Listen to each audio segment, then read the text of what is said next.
Rossi, the guy with the eye. I really wanted to start talking about some myths in photography, how to break them, just to go over some, and just to how to improve yourself. And in a recent article by Improv Photography, in which I follow on Facebook, they're awesome. Follow them on Facebook as well. But Improv Photography did, I think, 20 myths of photography, how to break them, how to change yourself, etc., etc. Now I'm not going to cover all 20. I think I covered half. I have 10. But I kind of wanted to take my own route with them, and obviously I give them credit, but they tackle an awesome amount of photography. Now, one of the main ones I want to start out with is, let's go myth number one. Getting tons of compliments means you're a pro photographer. I really wanted to stress this one, because just because your mom says, "Oh, that's a nice picture," it doesn't mean you're a pro photographer. I mean, it's great to know that you may start to be developing an eye or something, but because 10 of your friends on Facebook say, "Oh my gosh, that's the best photo I've ever seen," doesn't mean you're a pro. And I don't mean to be putting anyone down, but it's just, you need more than just a photo that your friends like. You need to share it with a community, in which I will be bringing up later. You need to share it with a social media community. Facebook is huge, and there's big photographers out there who have these outlets to where you could show your images and get actual feedback on actually how to improve, not just, "Oh, that's a nice photo. Oh, that is a nice photo, so I'm a pro now." Relax, take a step back. If you're just getting into it, just dive in, learn first, don't think pro first. Myth number two: clients will always love your work if you are creative. Stop. Don't try to be creative. I mean, as a job as a photographer, we're to capture the moment, to use our creativity to do so. But by creativity, don't mean, shake your camera around to get something. If you're on a client shoot where they just want just straight up medium shots, you don't do that. Don't assume they're going to want something artistic, some amazing camera shake movement. Ask them. The greatest thing you can do is just ask your client, "What do you want?" They'll tell you, so that way when they get something, they don't say, "Whoa, what the heck is this?" You don't have to surprise them. Just do what they ask, and you do what they want, they may offer you something else in the future. Myth number three: second shooters for weddings are very optional. Tough one. Every wedding I've done, I've already had a couple weddings, and a couple I've been the first shooter, and I've always had a second shooter. Why? There's only so many photos I can take going this way and this way and this way.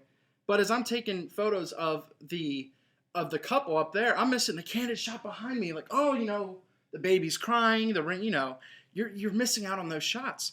So as wedding couples try to be cheap and say, "Oh, we don't want a second shooter," tell them the risk involved. Tell them, "I can only take it one way." Tell them, "I need someone else to help capture those awesome candid moments." And if you have proof, that you have those candid moments, it'll sell them. So don't try to skimp on a second shooter. I'd always suggest try to get some help. Put it in your price. It's the best way you can do it. Number four: paying for a nice website will bring on clients. Bull. Just because you can go out and spend $1,500 to get an amazing website, as my phone goes off, doesn't mean that you're going to get clients. Your website might look fantastic, and where I'm only paying maybe $200 a year for a website, you have to have the images to back it up. Don't just assume because you have a great looking website with awesome transitions and, etc., that you're going to get clients because it looks great. You have to have the images and the experience to back that up. Quick business tips: to make yourself look more professional, and to separate yourself, it's great to have a website. Please, I would advise you to get a website. Also, learn how to communicate. Sounds simple, but simply emailing back and forth, or confirming times, or going out the extra step to call them will separate you. Get a business card. Business cards are great. Yes, a lot of people have them, but it will keep people to remember you. Because people would, maybe what I would do is I take out my wallet, I get a business card, I'm like, "Oh, okay, thanks. Put it in I'll put it in here and I'll find it later." Number five: making a contract. Here's a contract that I have right here. Something simple. As you see, contract for services, you got the client's name, you fill in whatever you need. Now, after you've done deposit paid and stuff like that, my number one tip would be just to initial. That's one of the big things. Get you and yourself to initial, what the fee is and the deposit paid.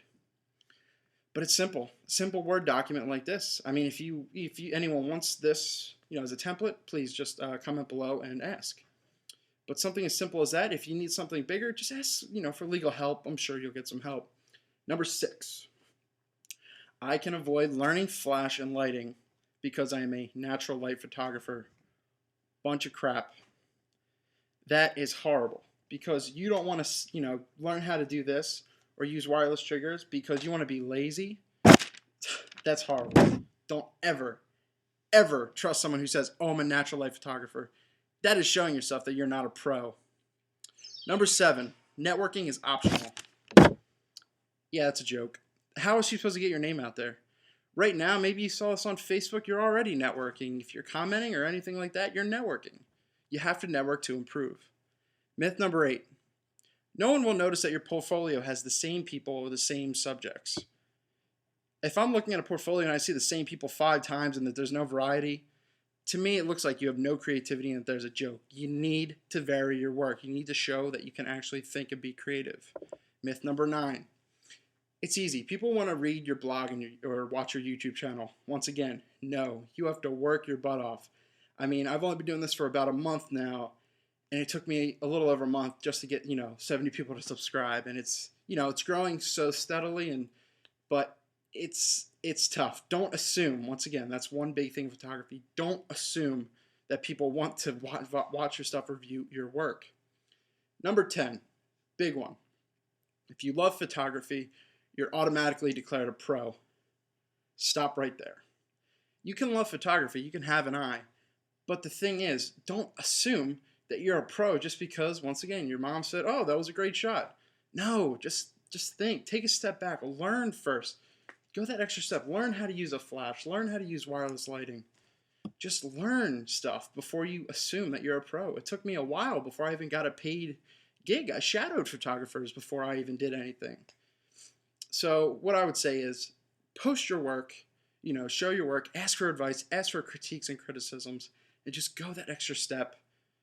Shoot and have fun. Hopefully this wasn't a downer for anyone, but you know what? It's great to bring up this stuff and for people to learn. If anyone has any questions, please comment below, like the video, and if you ever want, just message me personally. Eric Rossi, the guy with the eye. See ya.